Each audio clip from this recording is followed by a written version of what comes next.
Le texte de Matthieu nous transmet un discours que Jésus fait aux apôtres après leur envoi en mission. On se souviendra de l'évangile de la semaine dernière qui, justement, nous parlait de cet envoi en mission des 12 apôtres, après le discours sur la montagne de Matthieu.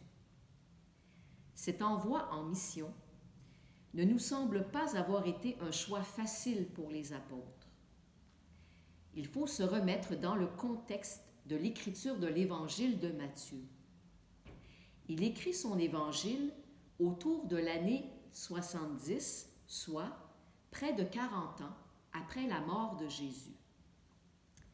Matthieu s'adresse à sa communauté de chrétiens. Le temps n'est pas au beau fixe pour les disciples de Jésus à cette époque. Certains de ses compatriotes ont certainement connu le dénigrement, la souffrance physique même, après avoir affirmé leur foi en Christ.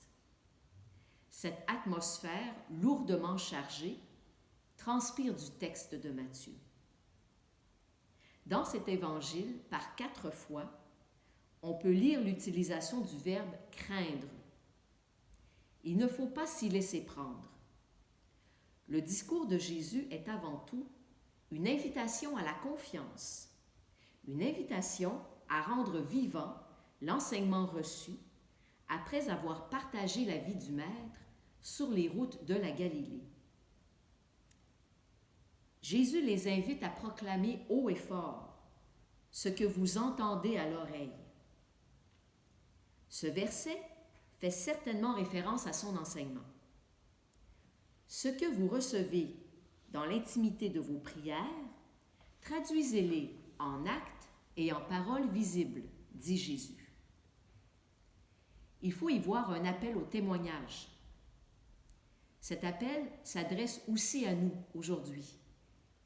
Il nous parle de l'importance de diffuser le récit de notre résurrection, de raconter le passage du Fils de Marie dans nos vies.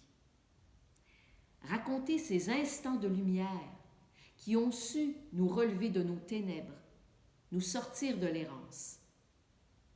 Pour le faire, il faut témoigner, faire part dans notre discours personnel de ces moments de bascule qui, dans le temps inscrit pour chacun, a amené nos pas dans le chemin du Nazaréen.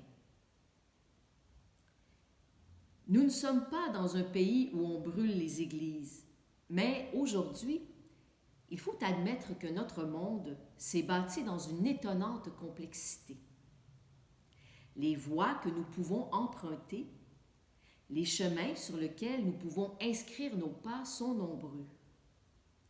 La longueur d'onde du Maître peut être confrontée à beaucoup de brouillage. S'y coller, s'y tenir, s'y référencer, en faire notre sens, peut être un parcours exigeant. Le réconfort qu'apporte Jésus vient supporter le disciple qui vacille. Il faut cesser de s'enfarger et de chuter dans la quête de l'image de l'autre. À la faculté d'enseignement que j'ai fréquentée, nous appelions cela faire du renforcement positif. Comment Jésus nous conseille-t-il de réagir dans les conflits? Là où votre paix n'est pas accueillie, partez. Quand on vous pourchassera dans une ville, fuyez dans une autre. Il ne s'agit pas de vouloir à tout prix convaincre. On ne saurait, par exemple, imposer la foi à quiconque. On ne saurait imposer notre point de vue par la violence. La vérité se fera reconnaître par elle-même. Rien n'est voilé qui ne sera dévoilé. Respecter l'autre, même s'il peut avoir tort, est plus important que de vouloir défendre sa propre vérité à n'importe quel prix. Il y a une rage théologique faite d'intolérance, de fanatisme et de violence qui n'est pas chrétienne, même si elle est parfois commise au nom de Dieu. Le dialogue avec l'autre, pour marcher ensemble vers une vérité plus grande, fait partie intégrante de l'identité du disciple de Jésus.